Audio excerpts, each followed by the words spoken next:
It used to be enough for a man to bring home the money, sit down at the dinner table, and wait for you to serve him his meal. Now we expect men to be able to actively listen to every single one of our problems and then provide valuable input on what we should do and be our personal coaches on how to have a successful life. And a lot of guys are struggling. My name is Malaika Neri. I'm a professional Indian matchmaker. This video is part of a series on how to identify a husband material man by using a checklist of 13 items that if a guy has all these 13 items, you have really lucked out and you should marry that guy straight away because he is jackpot. Today, we are talking about what it means to be a good listener.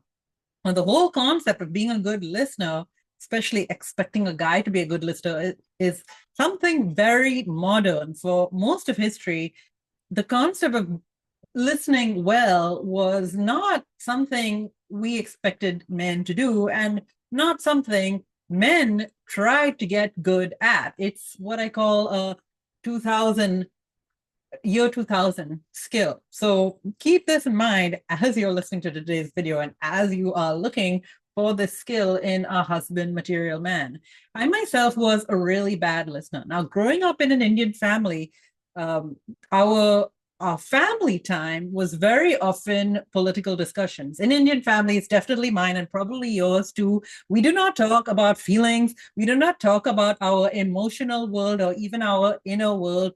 We do not say, I feel really frightened or I feel really scared. This is something my family learned after, thanks to the Americans and the American sometimes compulsion, but just general level of comfort with talking about feelings.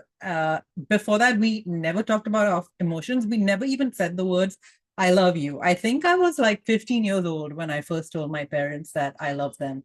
And sometimes it still feels strange. But thanks to the influence of the United States on my family, we have learned. And now we do it, and it's great. It's been so good for us. But growing up, we never talked about feelings, we never talked about emotions, and all of our family time was either task-based or political discussions, because politics are a safe topic. They're about facts and not about feelings. So especially when we had our large extended family together, or we were with family friends, the night would always end in these political discussions. And the political discussions were extremely segregated by gender. So the women would go, either they would hang out in the same room and like look bored and be bored, or they would retire to another room. And the men would sit there and have these long, abstract conversations about the state of the Indian democracy and the Democrats and the Republicans in the United States. These were the main topics. And I saw this happening from the time I was a young child to the time I was an adult to like the last time I was at a family reunion. These political discussions happened every single time. When I was young, I thought that they were so exciting. So politics is a really big thing in India because the society and the economy is changing in leaps and bounds, and it genuinely affects every individual what is going on in national and international politics. So I thought it was really exciting, and my parents gave me the gift of encouraging me from the time I was a really young child to develop my own voice, my own set of thoughts, my own opinions. They never told me you're too young to have a contribute to this conversation, you're a woman, blah, blah, blah. They never said any of this. In fact, they actually encouraged me. And when I spoke and shared my thoughts, even if they were poorly informed or incorrect, they didn't ask me to shush or be quiet or not talk. And they also always encouraged me when their friends were around to contribute to the adult conversation and to participate. This built a lot of self-confidence in me, and I'm also a highly opinionated person by nature. So the two worked together, which made me this person who joined these political debates. And I was like, blah, blah, blah, blah, blah, nonstop the entire time. So I myself lacked that ability to A, listen, and B, speak about my emotions. As I got older, and especially as I started my work as a professional matchmaker, I realized, wow, this is maybe a problem because I do not have the vocabulary to speak about my emotions. If you ask me to discuss global warming or talk about the state of the lemur population in Madagascar or the German parliamentary elections or the fact that Japan has an aging population, I can talk about it all night long. But if you ask me how I feel, I don't know what to say. This was when I started to wake up to the fact that we, as Indians, lack the ability to have deep conversations about our inner world, our emotional world.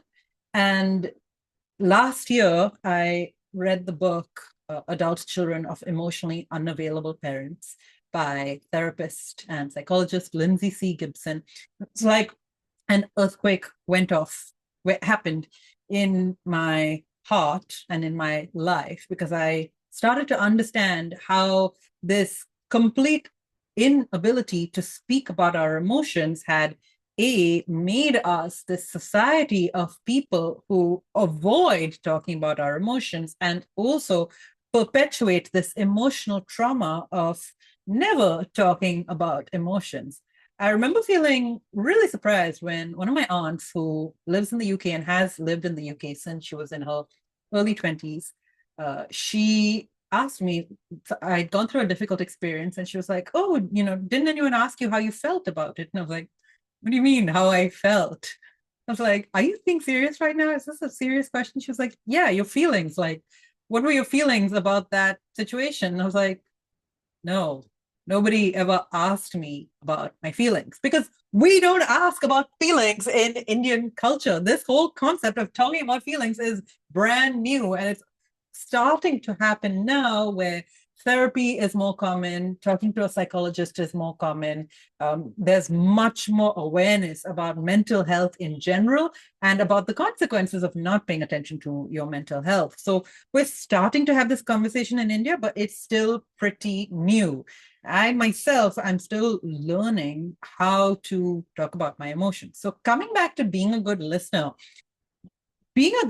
or rather the concept of active listening, means that you genuinely are trying to understand the emotions and the inner world of the person who is speaking. And that's why you're paying such close attention to every aspect of what they're saying, not just the words they're using or the phrases, but the intonation, the pacing of their words, the tonality, the voice, the confidence that they are using. All of this is stuff that we are not taught to pay attention to growing up in an Indian family. And it was something completely foreign to me until just a couple of years ago. The way I was forced to learn how to become a good listener is that I was at my friend's house. We had gone to college together. We were like this super close friends. And she had invited me to spend the weekend with her at her home. So I was hanging out at her house, saying something, blah, blah, blah, blah, blah, going on a little monologue. And she turned around. I remember we were in her basement. She just turned around. She flipped her long black hair and she said, "Mohika, you just don't listen." And I was shocked. I was stunned into silence. I was like, how can this be possible? We are such good friends. I think of myself as an intelligent human being. How is it possible that I don't listen? I said to her, "I heard everything you said." And she's like, "That's not listening. That's me talking and then you talking." So listening is when you actually pay attention and then wait and then let me express myself further. That was the beginning of my journey into what listening actually means. Listening is not person A says, "I'm hungry," and person B says, "Yeah, me too, let's go grab something to eat." Listening is about deeply understanding the emotional world of another human being, why they're saying what they're saying, what they're actually saying when they're using those words, what emotions they're trying to express, and finally, why they're trying to achieve a connection with you through the expression of those words and emotions. So I'm still learning how all of this works. But something I've realized on this journey is that we in Indian culture really struggle with it. When I first started my job as a professional Indian matchmaker, I remember being on calls with people. One of two things would happen. They would either break down in tears or they would shut down in silence. There was no middle ground. There was no like, here are my emotions, here are my feelings, here's what I want to do, here's what I'm doing right now, but it's not working. There was just these two extremes, either extremely emotional reaction of sobbing, which I now understand to be a way of getting attention that they have been trained to do, because when they cried growing up or in recent years, they got more attention from loved ones, or they shut down because they never got emotional attention from loved ones. People never listened to them growing up. And so their way of responding is, let me suck in my emotions and express nothing. And that's exactly what they did on calls with me when we were talking about their love life. You might find yourself doing one of these things too. I was in the crying category. I would just burst into tears in every relationship. And the reason this poses a problem, especially when it comes to men, is that men get stressed out when we women burst into tears. Most of them have grown up in households where they were expected to be stoic and with parents who were themselves emotionally unavailable. So they are unable, just not equipped to deal with a crying woman. Maybe they've seen their mother crying, maybe their sister in a best case scenario, and in a truly standout scenario, they've learned how to comfort a woman who is under duress. But the vast majority of men, if you start crying, they will either get upset or they will shut down and leave the room. So the crying is not going to get you more attention, but it will make you feel really alone. So I was recently listening to a podcast by Leila Hormozi, and she was talking about how she runs a business with a husband. And she said that every time she and her husband used to get into an argument in the early years of their marriage, she would burst into tears because she was stressed. She had to train herself not to cry and to have an adult conversation despite the stress of that conflict. These are advanced listening skills. If you are like me, where I just really struggled to actually pay attention to what another person was saying, and if the other person said anything that remotely threatened me, I would either burst into tears or shut down my emotions. Then we want to start this journey of being a good listener and attracting good listeners into our lives from a basis of just paying attention to the words and phrases they're using and why they're choosing to use those words. So the way that I began my listening journey is by using a trick that I learned from my mentor, Ramit Sethi. He has this trick when he taught us how to listen to customer feedback, especially during the research phase. He said, just shut up. JSU. And this is a trick that has been massively helpful to me, because I was not the brightest tool in the shed when it came to how to be a great listener. I literally was totally confused when my friend said, you just don't listen. You're such a bad listener. I was like, and then I shut down, right? Emotionally stuck.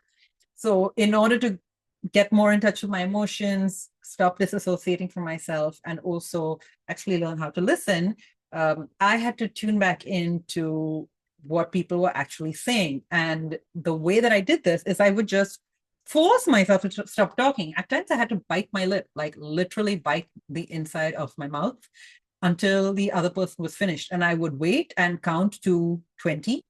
And only when I'd finished counting to 20 and they hadn't said anything, I would look at them in their eyes and see, are they done? And then they would look at me, waiting for me to speak. And that's how I knew that they were done speaking and I could speak. And I also started focusing more on what they were saying and then asking them questions about what they were saying.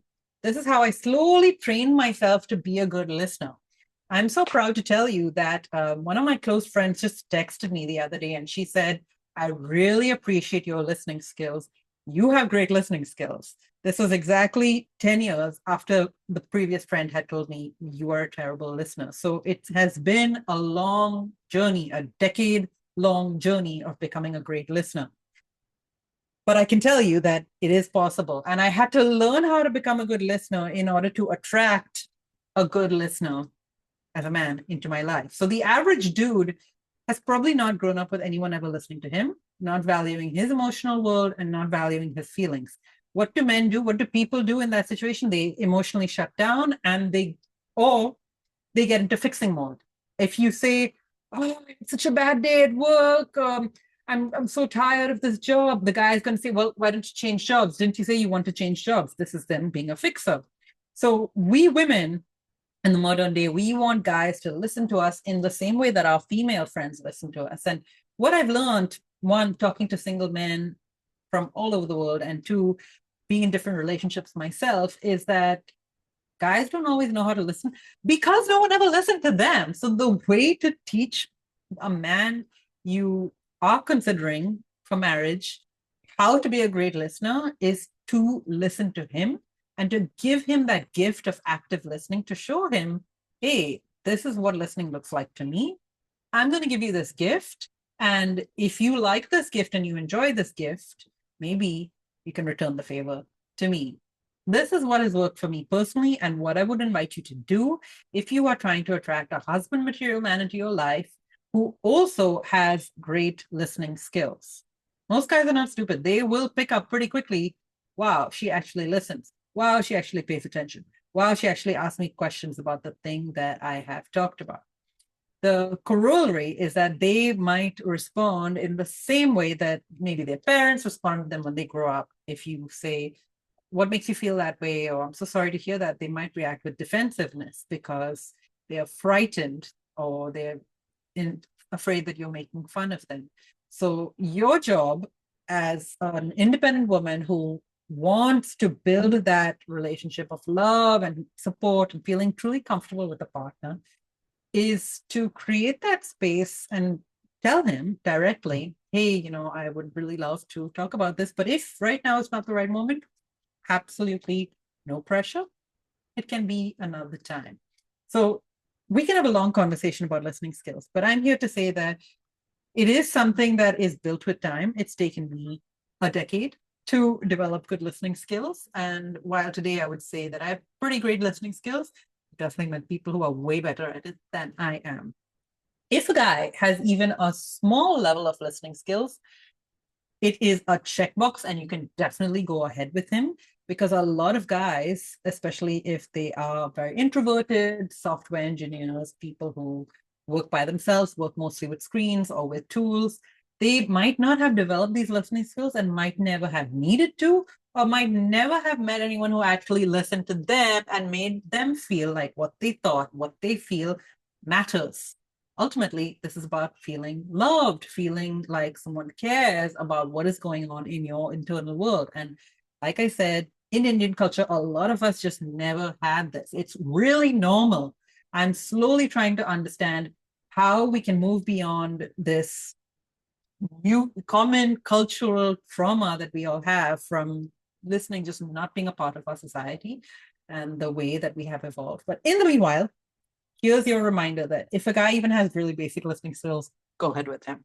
Thank you so much for watching. If you'd like to watch the other videos in this playlist on the checklist for a husband material man, just continue to click it through. And if you'd like the full checklist in PDF format, just click the link below. It's completely free and you can download your own copy. I'll talk to you soon.